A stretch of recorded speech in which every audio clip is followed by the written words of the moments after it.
bank, telco, hospital, or even a government organization, you have millions of customers to deal with every day. They want to transfer money. They want to change their data plans. They want to know treatment options. They have millions of issues that need to be addressed day in and day out. And they love to use natural language interfaces like text, email, or chat. Today, if they send an email or want to chat, you need to deploy large teams of people to manually read, analyze, and resolve customer issues. What if software can do that? Enter Senseforth. Senseforth reads and comprehends any text just like a human. Our software automatically reads, analyzes, categorizes, prioritizes, and routes customer emails, text messages, or chat conversations in a jiffy. It can also read attachments, interface with back-end systems, pull relevant data, kick off workflows, and even take decisions. Senseforth is fast, accurate, and can help you bring millions of people into the fold of technology. Senseforth, just like humans. Hi, my name is Sridhar. I'm the CEO and co-founder of Senseforth Technologies. We're based out of Bangalore. We built a technology which is a human-like conversation platform using which you could actually build one-to-one interactions with your customers. Today, that's the big issue in terms of customer engagement. Could you just play the PPT, please? Okay. Yeah.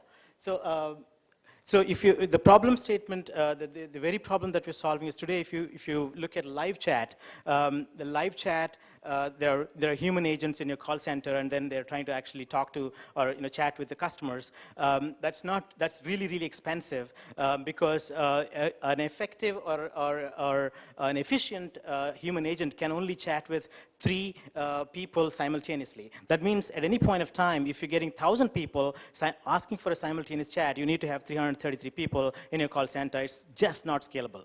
And then also when you especially, let's say, release a new product or or during a season, then you expect a certain kind of a spike in customer interactions. That's when you just simply can't scale up or down. Also, you don't get meaningful insights because all that you get is number of conversations that happened or the peak times or or stuff like that. Not really what the burning issues are, and then how do you actually go correct those things in systemically so that you could make sure that those problems do not occur again. So these are the issues with live chat, and that's what we're solving. Senseforth lets you chat with millions of customers at the same time. It is built on our proprietary engines, several engines. One is what we call intentology, and then that is actually residing over our own proprietary NLP engine, which is benchmarked with various other global NLP engines. And then we also bring in a conversation layer and a context layer and a learning layer. All these engines together make this possible. Now, what can we do? We can address queries. We can resolve issues. We can also, perform tasks and help customers shop. Let's look at a couple of use cases. People come to your websites all the time looking for specific information, asking questions. How do I redeem my reward points? How do I get a refund? Or what's your exchange policy? I want to send a gift. How much do you charge for it? These kind of simple questions. And then, do you really need a human to sit and answer these questions, which are repetitive? You don't need. So, in fact, it's expensive to have humans there. So instead, we deflect, nearly 50 to 60% of such calls going to live, either your call centers or live chat agents into our engine, which will answer those questions automatically, intelligently, and in a humanized manner. Now, not just answering queries, but we can also connect with your backend and then actionize it. For example, if the user is logged in, and then we can make the experience much more personalized. In a sense, we could get more specific information that is related to this user, and then make that maybe you would want to know about order status and stuff like that. Not only that, we could even make e-commerce possible through a chat interface. Today, if you look at mobile, commerce, it's not really beautiful. It's a broken experience, and that's why many of these big players are actually moving back to app-only strategy back to web because it's not possible. So today, here you can ask, I'm looking for strapless sandals, which are lightweight, in text, and then we can fetch the products and put it there, and then you could say, I'd like the first one, but do you have it in brown, and then fetch the product. So you can get to the product faster, easier, without really swiping through millions of products. And we also got several bots that we built around this technology. One is an offers bot, which is when the user walks into a mall and says, look, are there any offers for me? Then we can fetch the offers related to that user with specific brands and then provide it to them at the moment of truth. Also, similarly, wallet bots and email bots and various other bots that we've built around this. So what are the benefits? Instantaneous response, and then, of course, huge amount of cost savings on your support. Gartner recently predicted that customers will manage 85% of their relationships with enterprises without involving a human by 2020. So that means there's a phenomenal opportunity to reduce cost to serve by 85%. I mean, that's where we're here. And some of the customers that we're working with, both in India and US and Europe, are these. And then we've had our own share of awards. The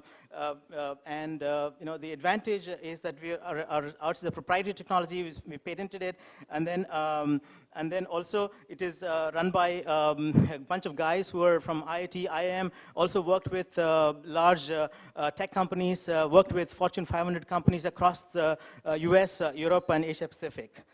That's the story. Thank you. Any questions? Thank you. Yeah.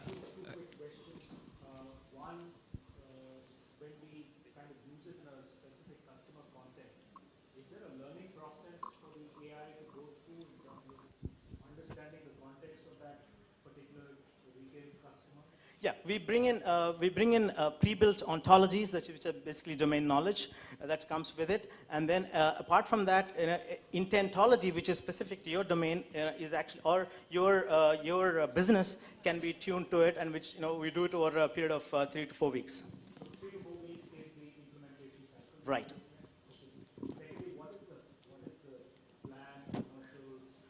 Right. So we do volume-based. It's hosted on the cloud, and then we have slabs like up to 25,000 conversations, a particular slab, and then up to 100,000 conversations, 200,000 conversations, stuff like that.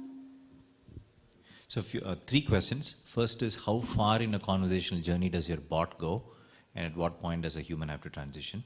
Second, chatbots are becoming quite common. So what is your USP, and have you benchmarked particularly with other competitors? Third, even as AI in text conversation is coming about, there are also already voice, like right. Alexa, Google Home. I'm sure Microsoft is working on something else as well. Yeah. So what are your voice capabilities currently, or how are you going to build it? Well, see, the way we've built it is, our unique selling proposition here is we've built several engines, and using which we actually make it very powerful.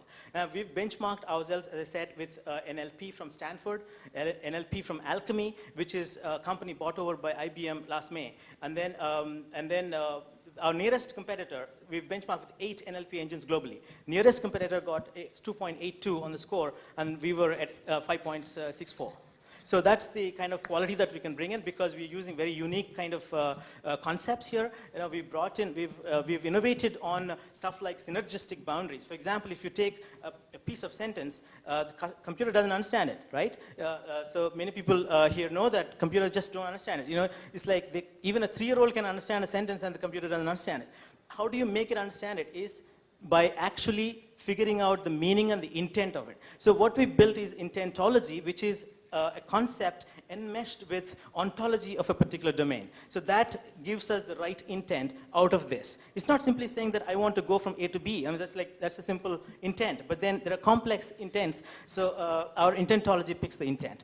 Then comes the conversation layer. Now, your question, I'm trying to mix all your questions into one. The conversation engine. So how far can it go? It can It can pick up from multiple sources the information and then provide it as an answer. And our conversation engine stitches the layers in between and then provides that answer. So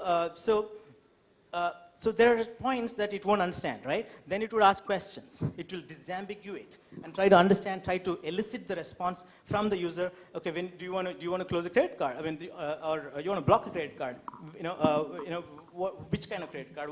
All kinds of questions it will ask. Fetch more information and make the intent a lot more powerful to make that action happen. So that's one. Secondly, if it goes beyond that and if we still can't figure out, then if there is a live chat agent available, we will transition to the live chat and then provide the entire context to the live chat agent. Can you give us some data on that, right? At what percentage have you had to transition to a voice agent and at what point in a conversation? So as I said, live chat is very expensive. None of the customers that we are working with so far do not have it, except for one.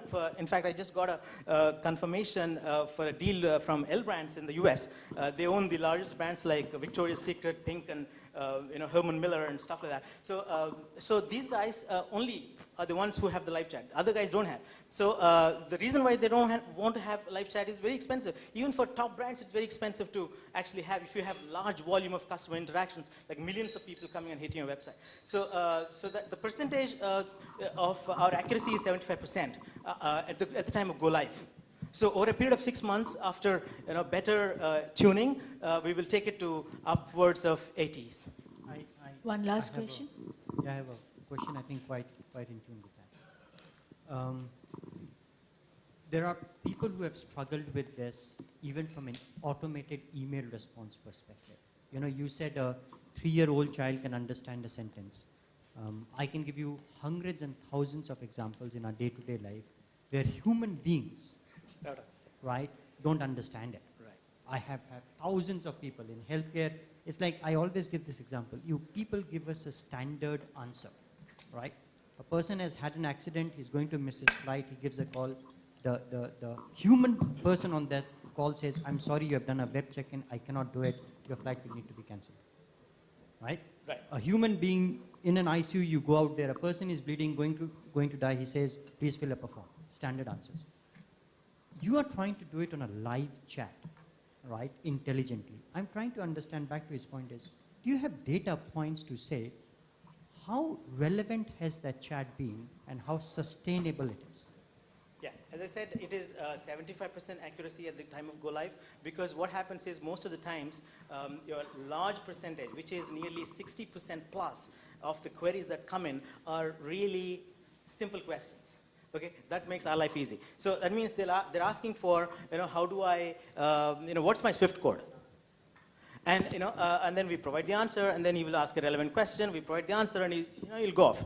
Now there are one more type, which is in the industry, it's called one and done. That means this guy's got only one question, okay, and then he'll come and ask that. How do I redeem my reward points? And you give the answer, and he'll go away. So if we can deflect 60 to 70%, that's our aim, of the calls that are going to your call centers, your live chat, all this, I think we've brought in a phenomenal cost savings to the table. So the point is, it's not innovation, not just for cost savings, but also heighten the engagement experience. Today, people want it. In fact, people don't want to wait on the IVR lines and then wait for the call to finish and all that. They just don't want it. They just want an automated way of solving their problem. They used to pressing a button and then getting a cab. So that's the generation that we're talking about, and they love it.